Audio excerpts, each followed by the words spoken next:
أعوذ بالله من الشيطان الرجيم بسم الله الرحمن الرحيم والتين والزيتون وطور سينين وهذا البلد الأمين لقد خلقنا الإنسان في أحسن تقويم صدق الله العظيم رب اشرح لي صدري ويسر لي أمري واحلل عقدة من لساني يفقه قولي আমরা শুরুতে আল্লাহ রাব্বুল ইজ্জা ওয়াল জালালের দরবারে শুকরিয়া জ্ঞাপন করছি যে আল্লাহ তাআলা আমাদেরকে সাইয়্যিদুশ শুহুর 12 মাসের মধ্যে থেকে শ্রেষ্ঠতম মাস রমাদানুল মুবারাকে ইফতারির পূর্ব মুহূর্তে মহাবিশ্বের মহাবিশ্বয় মহাগ্রন্থ আল কোরআন আল কারীম থেকে সরাসরি কিছু কথা শুনবার জন্য একত্রিত হওয়ার সুযোগ করে দিয়েছেন। আমরা সবাই পড়ছি কালিমাতুশ শুকর আলহামদুলিল্লাহ। শুরুতেই সূরাতুত তিনের কয়েকটা আয়াত তেলাওয়াত করেছি। এটা কালামুল্লাহ মাজিদের 95 নম্বর সূরা। এই সূরাটা মক্কাতুল মুকাররমাতে নাজিল হয়েছে। এই সূরার আয়াত সংখ্যা 8টা। এই সূরার শুরুতে আল্লাহ তাআলা 4টা কসম করেছেন, ওয়াত-তিনি ওয়াজ-জাইতুনি ওয়া-তুরি সিনিনা ওয়া হাযাল বালাদিল আমিন। ওয়াত-তিন তিনের কসম, ওয়াজ-জাইতুন জাইতুনের কসম, ওয়া-তুরি সিনিন সিনাই পর্বতের কসম, ওয়া হাযাল বালাদিল আমিন আর এই নিরাপদ শহরের কসম। তো 4টা শপথ করেছেন বা আল্লাহ তাআলা কসম করেছেন। কসম দিয়ে আল্লাহ তাআলা কোরআনের অনেক সূরা শুরু করেছেন। যেমন একটা সূরায় আল্লাহ ফজরের সময়ের কসম করেছেন, আল্লাহ বলেছেন ওয়াল ফাজর।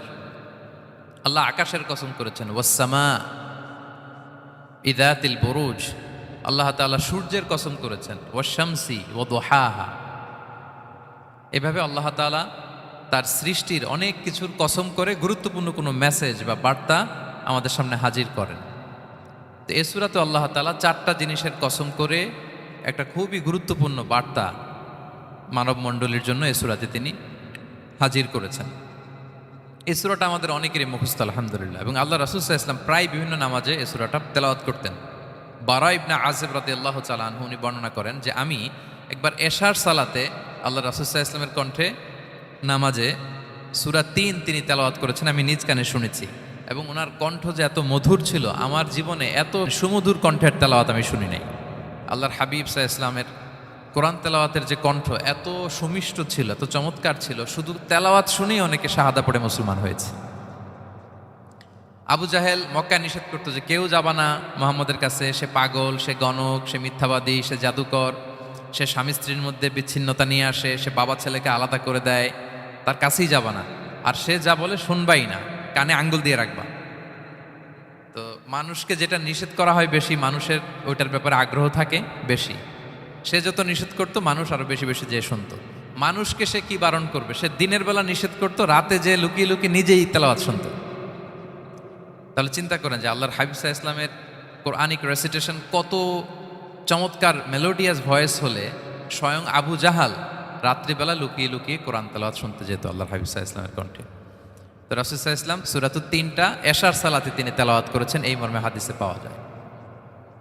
এবং এই সূরাটা একটা ফলের নামে সূরা। 3 একটা ফল, আরব বিশ্বে খুব বেশি হয় 3 ফল। আমরা বাংলাদেশে ডুমুর বলি, ইংরেজিতে ফিগ বলে, ফিগ ট্রি।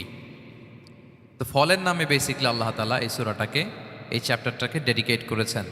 আমরা সূরাকে ইংরেজিতে চ্যাপ্টার বলি। কোরআনে 114টা চ্যাপ্টার, এর মধ্যে এই সূরাটা হচ্ছে ফলের নামে ডেডিকেটেড।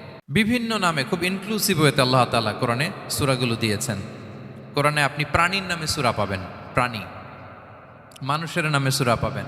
মানুষের মধ্যে 3 ভাগ, মুমিন, তারপর কাফির, এরপর মুনাফিক। প্রত্যেকের নামে সূরা। সূরাতুল মুমিনুন আছে, সূরাতুল কাফিরুন আছে, আবার সূরাতুল মুনাফিকুন আছে। আমাদের দৃশ্য জগতের সবচেয়ে বড় প্রাণীটা হচ্ছে হাতি, তাই না? এই হাতির নামে একটা সূরা আছে। বলেন তো এই সূরার নাম কি? সূরা ফিল। তারপর আমরা যে দেখি আমাদের দৃশ্য জগতের সবচেয়ে ছোট প্রাণী হচ্ছে পিঁপড়া। পিঁপড়ার নামে একটা সূরা আছে, সূরা আন-নামল। আন-নামল মানে পিঁপড়ার সূরা। মাকড়সার নামে সূরা আছে, সূরাতুল আনকাবুত। তারপর গোষ্ঠীর নামে সূরা আছে, সূরাতু আলে ইমরান। বংশের নামে সূরা আছে, সূরাতু কুরাইশ, কুরাইশ বংশের নামে সূরা। এইভাবে খুব ইনক্লুসিভ ওয়েতে এমন কিছু নাই যে আল্লাহ তাআলা উল্লেখ করেন নাই। মা ফাররাতনা ফিল কিতাবি মিন শাই, উল্লেখ করে নাই কোরআনে এমন কিছু নাই, সব কিছু আল্লাহ তাআলা উল্লেখ করেছেন।